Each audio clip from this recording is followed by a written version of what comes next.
The finance minister said this was a unique Yuva Shakti driven budget. As she sought to woo Gen Z with the announcement of Budget 2026. Sitharaman said that young Indians are central to the government's economic vision.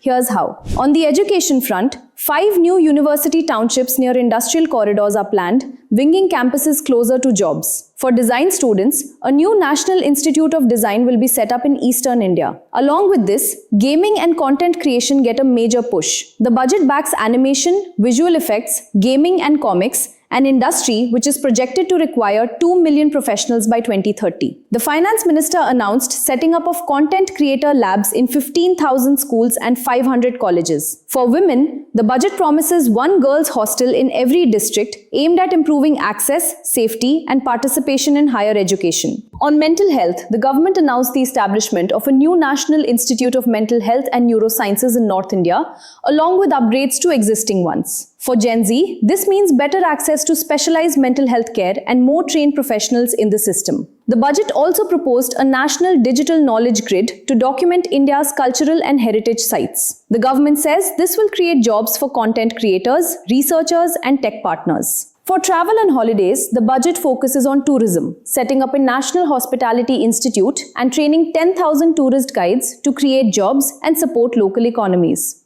For students studying abroad, there's direct relief. The tax collected on money sent abroad has been reduced from 5% to 2%, making it easier on students and their families. Looking at jobs of the future, the government announced a high-powered Education to Employment and Enterprise Committee. They will assess the impact of emerging technologies, including AI, on jobs and skill requirements and propose measures thereof. And then there's sports. The Khelo India mission will focus on talent development, coaching, and development of sports infrastructure, benefiting young athletes and sports professionals. Together, these measures show a shift towards building opportunities for young Indians from classrooms to careers and creative work.